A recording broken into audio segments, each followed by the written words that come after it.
Welcome to Inside Monster Jam, powered by Lucas Oil, the official Monster Jam podcast. I'm Scott Jordan. Another week in Monster Jam means another series champion has been crowned. So let's go to the video and take you back to the crowning of John Zimmer Jr. and Terminal Velocity. What a day for John Zimmer Jr. What a day for independent Monster Jam drivers. What a day for Send It Motorsports. What is going through your mind right now? I got no words, man. It is truly a dream come true. I gotta thank my dad.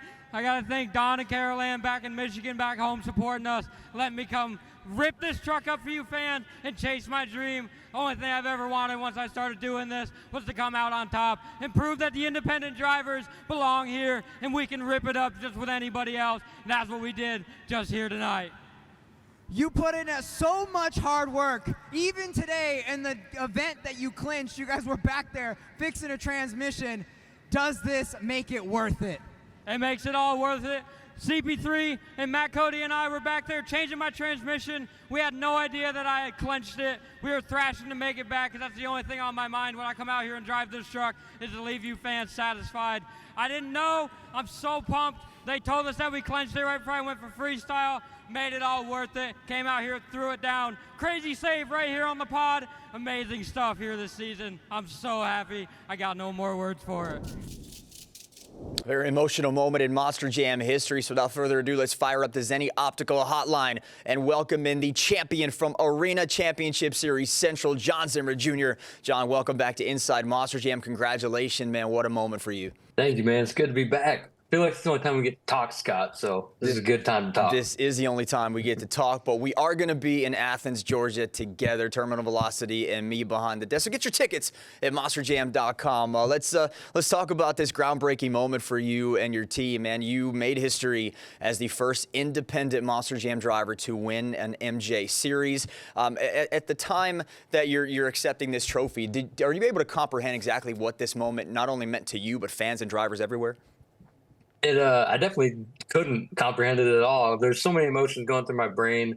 It was like I said in that winning or that acceptance speech that that's all I ever wanted once I started driving my truck, and it still really honestly hasn't set in. I still kind of treat every weekend since that as, oh, I'm sitting in second place, got to fight the ground, you know what I mean? So it's definitely still super surreal, and it definitely doesn't feel real. You were holding back the tears, and a moment that was at that live event and on the live stream that we didn't show here was a moment where your dad and you embraced. Talk about the emotion of being able to share this moment with your father. You guys stepped away from Monster Jam, you came back, and now here he is, with a dad moment, giving his boy a kiss after winning a series championship, man. I love that. It was awesome. I couldn't hold the tears back. I held them back for the interview, but I couldn't hold them back because I think on the live stream, I'm not too sure, but they were showing a lot of videos from friends and family, congratulating me. So seeing them congratulate me, knowing I always had their support the entire season, plus just all the hard work and a lot of the late nights that some of the fans might not even get to see when we're back there working on those trucks, even after the events are done. Just knew that all the hard work had finally paid off. Came out on top, took first place, no questions asked. We're going to World Finals now. Yeah, and fans don't have to campaign for you this year. You're in, my friend. You're going to be there. Let's talk about your career as an independent driver, because you have won championships on the independent circuit before. Where does this Monster Jam Series championship rank with some of your other victories? It's this championship definitely sits on top as number one to me, but all the other ones are just as memorable and just as meaningful. In 2021, which was my rookie season in just driving in general, I came out on top winning a series there. And then the year that we took off of Monster Jam, I was on another independent series again with a brand new truck and was able to come out on top winning that one as well. So now I've got 3 series championships under my belt. It's pretty sick. Definitely didn't imagine any of this kind of success being this short into my driving career. Why do you think in the past it's been so difficult for an independent driver to spend an entire season and end up in that top spot? You've now done it. You've made history. You've broken through that barrier. You have set the bar high. Why do you think it hasn't been able to be done before? A lot of it, I think, is just the competition is so tough between the Monster Jam drivers. And then for independent drivers, a lot of us can wheel it just as good as anybody else. but a lot of us really don't want to be up till 4 a.m. trying to fix our stuff. But that's part of the game. I set that aside this season. I told myself I'm going to drive this thing as hard as I can, make sure I got the parts in the trailer to put it back together. I don't care if I stay up all night putting it together. I want to try to prove a point that I can come out on top this time, because in 2023, I was just 50 points shy of being able to do it. But this season, I've made a point, didn't want to do that again, wanted to come out on top. That strategy paid off for you in a big way. Coming up next, more with the new series champion John Zimmer Jr. next on Inside Monster Jam, powered by Lucas Oil.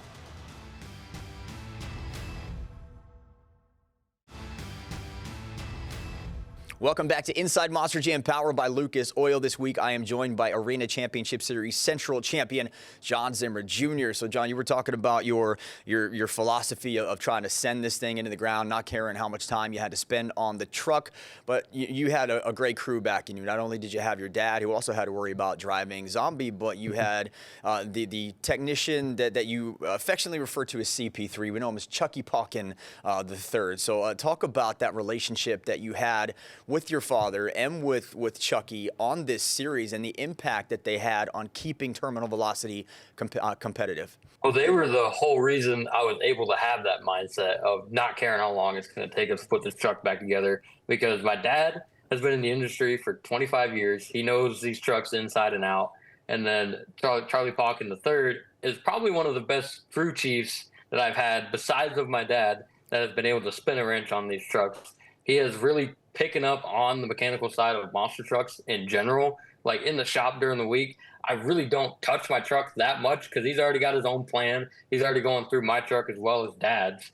So I know that my stuff's 100% ready to go because those two alone are so good at mechanically working on these monster trucks, which allowed me to go give it 110% on the track, not worry about it falling apart on me. So I had Chucky in studio when he was with Team Tom Fullery, and when I had him and Mike Pagliarulo here, we talked about Excalibur coming in. How did you get Chucky to come with you guys and Send It Motorsports up in Michigan? Because, you know, just last year he was here in Florida, and now he's with you guys, and you're winning series championships. So how did that conversation go? Honestly, I just got a text on my phone that he was going to be taking some time away from working with Pagliarulos and was wanting to know what I've been up to. And I said, well, lucky for you. I mean, we just started the team, and we definitely need good technicians, good crew guys. So he came right up, no questions asked, and we put him on the road as quick as we could, and haven't looked back since. Let's talk about the impact now of Send It Motorsports, because this is a brand new team for you and your dad. And, you know, we saw you give some love to them in your acceptance speech, but now they are very much on the map. In year one, they win a series championship. So talk about now putting Send It Motorsports on the map as a premier independent team. So our supporters, Don, Doty, and Carol Ann, they have always been supporting Dad, actually, for the last like 15 to 18 years when he was still independent. And then even his early days driving for Gravedigger, they were following him around, watching him, supporting him as much as they could. But once Don knew that I started driving back in 2020, he wanted to be a part of it as much as he could. So he was actually my first sponsor when I was driving back for Jamie Garner's when I had terminal velocity over at that camp. That's why stickers were everywhere all over that truck. Just their support has been amazing. And then in 2023, after National World Finals, when Dad and I had stepped aside from monster trucks, Don was instantly calling us, and he's like, what's your guys' next move? We want to be involved. How can we be involved? What are you guys doing? Let us know. And Dad and I were like, well, we're not really too sure what the future holds for us. We might be taking a break from this whole monster truck thing and maybe just try the normal life, whatever that means, right? But Don said, no way, I've got a plan. Meet me at my shop Monday morning. We'll talk the details. And that's literally how Send It Motorsports started.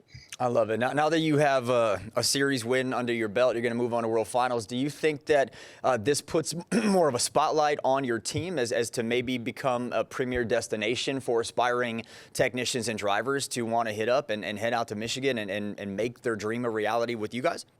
It definitely, maybe so. You know, it definitely could. And I don't know what that holds for me now, because I've never had this much spotlight on me in my driving career. I've always kind of just been in the background doing my own thing, which I definitely loved it. And now being in the spotlight, definitely love it even more, but it makes the pressure way more. Like the pressure going into World Finals now, I don't really know how I'm going to handle it. Hopefully, I can just keep it in the back of my mind, but I guess we'll just have to see. Yeah, you've I don't want to say you've flown under the radar, but you've come into some of these big moments as almost the ultimate underdog. Now, I don't think it would surprise anybody if you left Salt Lake City with a World Finals championship. Do you think maybe having a bullseye on your back as a series champion is going to put more pressure on you in Salt Lake City?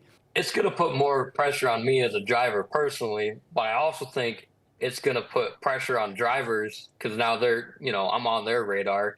Now they're going to be trying their hardest to take me down, but maybe that'll work in my favor because maybe they'll overdrive it, maybe mess up, let me just walk on by to something big. But I'm not too sure. I really would love to win a world championship. In my book, I've already won, so whatever else happens is kind of extra cherry on top. Well, coming up next, we are going to discuss the Central Series and the incredible season that John had. That is right here next on Inside Monster Jam, powered by Lucas Oil.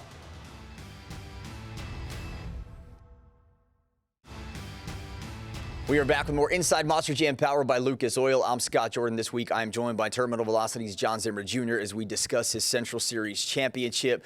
John, all season long, even from the start of the season kickoff show, I kept saying how entertaining this series was going to be, how competitive this series was going to be, and it did not disappoint. I mean, just a back-and-forth battle between you and Matt Cody and Jamie Sullivan. Fernando Martinez was in there as well.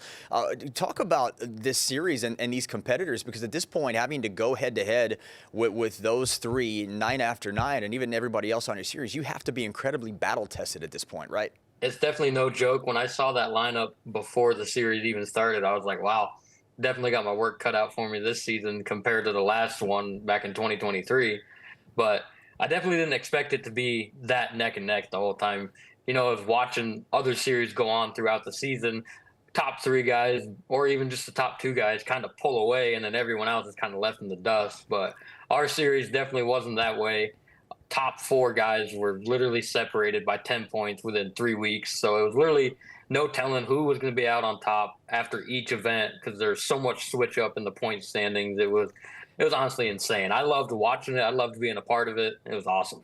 Was there any point in time, because Matt Cody had the lead late in the season for a little while, was there a point in time where you looked at that and thought maybe your series championship chances were dwindling a little bit? I definitely did, especially after leading. Because earlier in the season, I think after Milwaukee, I ended up taking over the lead and then held it for about 3 or 4 weeks and then lost it. So once I knew that he had taken over, and then he kind of started pulling away, because that's when randomly my truck started giving me problems about those late nights we were just talking about. That's when all that stuff started falling in. I started falling behind pretty decently to where I just had to wait. I had to ride my time out. I had to start being super consistent and try not to worry too much about it. And it paid off for me, because then, unfortunately, his truck started doing the same thing mine did. His just kept falling apart. Random stuff was happening, and it was allowing me to inch away slowly and slowly, climbing back up, and then eventually overtaking Matt and staying in the lead right till the end. Let's talk about World Finals. You competed in Nashville. There was this online campaign to get you to Nashville, to Nissan Stadium. You competed in the skills competition. You finished in second on a very muddy track. So now this year you are all set. No campaign needed. You're in racing. You're in freestyle at the very least. So let's preview this. Let's talk about the differences now, a couple years later, of having to wait it out, see if you get in, to now you're finally in. So does this give you more time to focus and prepare yourself, knowing that you are locked and loaded to be at Rice Eccles Stadium? It definitely does, yes. It's a lot of pressure off my shoulders, even though we keep talking about the pressure. Like, there is a lot of pressure on me to go compete, but to get an automatic bid and already know that I'm going to be in, and I don't have to sit around and wait like everybody else is going to have to. That pressure, that kind of pressure of things is off my shoulders for sure. I just kind of hope that I can come out and make something happen in racing and freestyle. And if I get a two-wheel invite, maybe I can revisit the trick that I was trying in the mud and maybe get it to work out this time instead of sliding out. Yeah, that track was unforgiving in Nashville a couple of years ago. I'm surprised you guys were able to do anything at all. Let's talk about the parallels between you and your very good friend, Zach Gardner. Zach got the invite last year to go to the main field. He becomes the JCB Racing World Finals champion. We saw his dad come in, very emotional, crying. Flash forward this year to you. You win a series championship. You're very emotional. We see your dad come in. He's very emotional. Is there a parallel here that would see you come in to Salt Lake City and win the JCB World Finals Racing Championship just like Zach did a year ago? I certainly hope so, man. Like, I pride myself on racing, even though at the end of this season I kind of started losing that speed. I don't know what it was. Triton Robbins has been whooping me up on the track, man. He's got an insane racing record now. But I think I still got some racing speed left in me. I definitely would love to try to make that happen in the racing competition. I do actually kind of joke with Zach now. He's the reigning racing champion, right? So he's definitely coming back. At least we hope he's coming back, so he can get a chance to defend that title. But I want it to be him and I in the final round on the second day racing each other just like we used to back when we were teammates for the championship. Yeah. I think that would be pretty sick. That would be a storybook race final there. I do want to touch base with you about the track because you've been on the arena circuit for most of your career. I know you've got stadium experience, but you've been doing the roundy round pod racing for most of the years. So do you think coming into Salt Lake City that you will be at a disadvantage on a wide open floor with this incredible track that we're going to put out there for a stadium? A little bit, yeah, but fortunately, running for independent side of monster truck things, we get to go play outside in a little bit bigger area than just running in a circle on the arena pod. So I think I'll be at a little bit disadvantage, but hopefully by then I'll be warmed up on the outdoor tracks. That by the time I get to World Finals, the arena cobwebs will be shaken off, and I'll be able to fully lay it down out on a big racetrack. I'm looking forward to it. You got high expectations on you, my friend. Are you ready to answer some fan questions? Let's do it. That is coming up next. Stay right where you're at. You take over the show next on Inside Monster Jam, powered by Lucas Oil.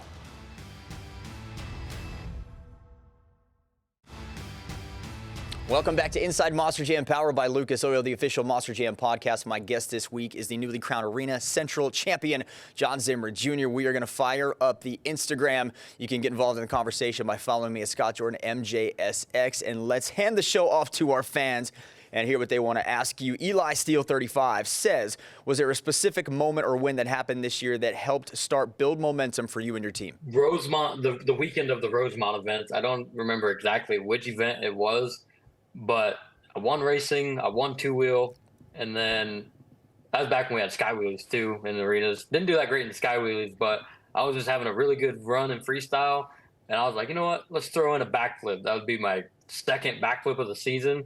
Nailed that thing, ended up winning the overall, and that's what kind of snowballed me backflipping every single weekend, burning it down on the track, having a good time. That's probably a memorable win for me.